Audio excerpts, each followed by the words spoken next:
I'm in a country called Cambodia, a country which has a wonderful but also a horrific history. I'm in a place called Angkor Wat, which I think is the biggest religious building or complex in the entire world.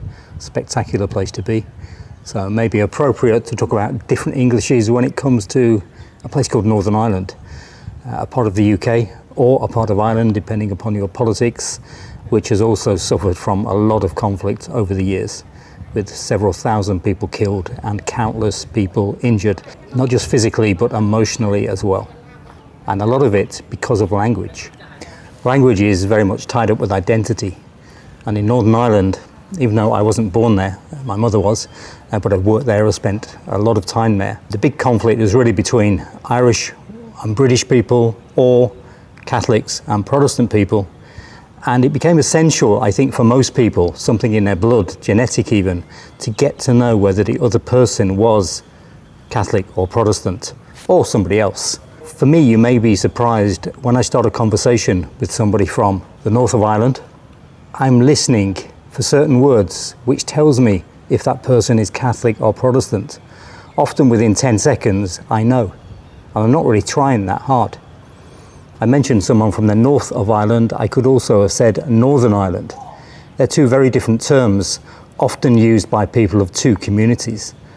Northern Ireland implies a part of the UK, officially the United Kingdom of Northern Ireland and Great Britain.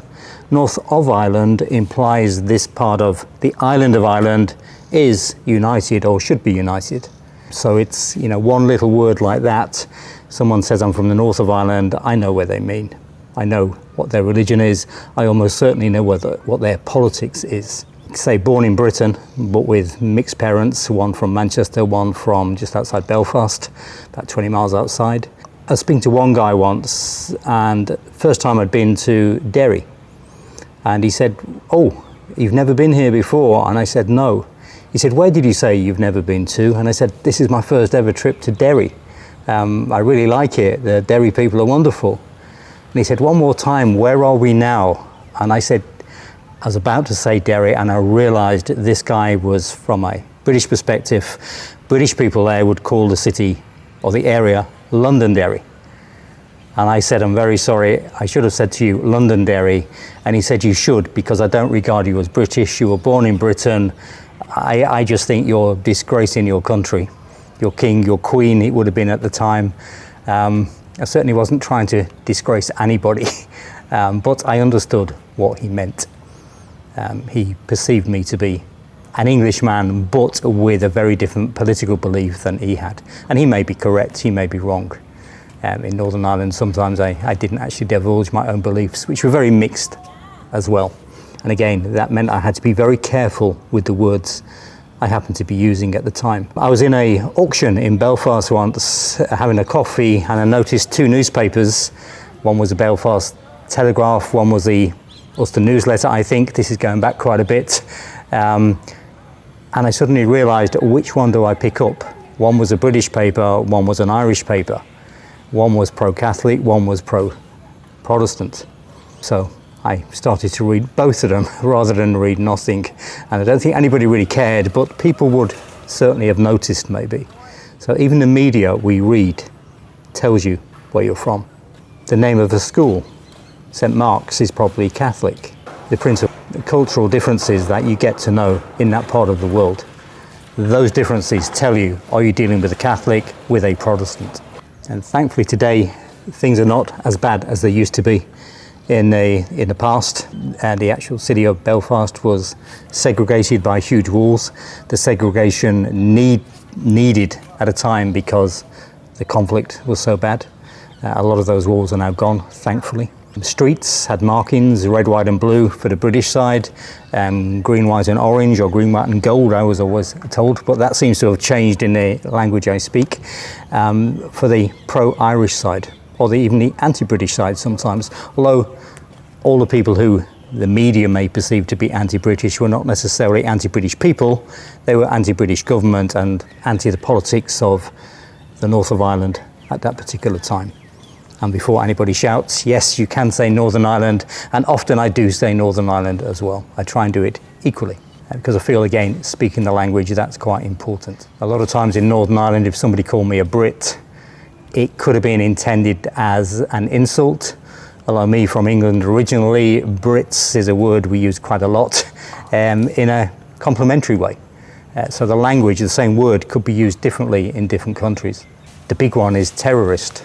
For many people, someone who is a member of a paramilitary group, they plant bombs, they were shooting people, a lot of people said terrorists. But don't forget, one man's terrorist is somebody else's freedom fighter. And when I was doing peace work there, I was always doing everything I could to be completely non-judgmental. And that could be very, very difficult. I spoke to an academic once and I told him how everything I did was in a non-judgmental way.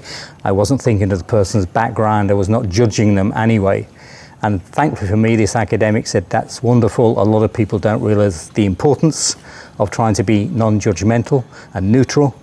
He said, before we go on though, please explain exactly why you're being non-judgmental and neutral to the bastards who murdered my brother. I never intended to hurt him. I obviously had. And I did quickly apologize because I hadn't realized how easy it would be to create offense. I thought being neutral, being non-judgmental was always positive. This guy taught me it wasn't. That was a very hard lesson. One of the best lessons I think I'd learned about language and the emotive potential of a language, either good or in this case bad. But we stayed friends for a long, long time.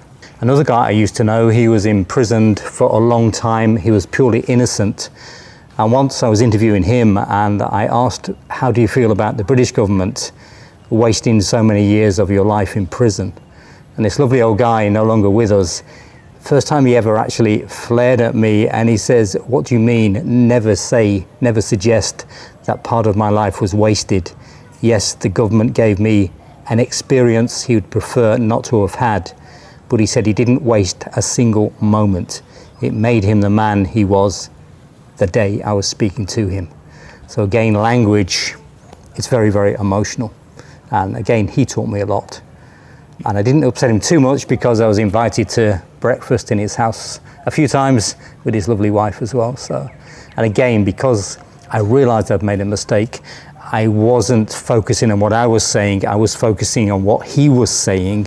So I was doing very deep, active listening, which if you're learning English, you must learn to do. And that allowed me to survive some very difficult research I was doing.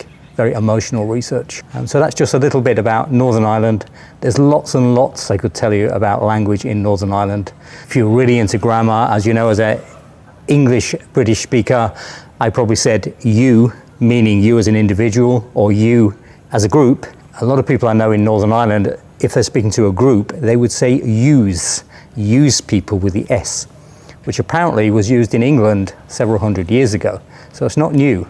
And some people have told me that's also used in certain parts of the United States, which has a established Irish community which goes back several generations.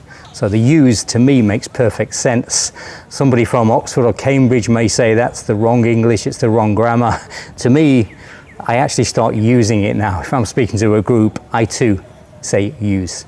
So the language, it's always evolving, but it's also evolving for us as individuals. The speed of the evolution of my English language is probably very different to the speed of evolution of your English language.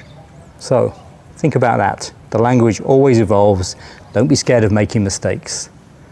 And if you need help understanding the accent of Northern Ireland, which for me is easy because of my late mother, it is, in my opinion, one of the harder accents to understand, but it's a beautiful accent as well. And some fantastic people up there, fantastic musicians, fantastic writers as well. Enjoy the day.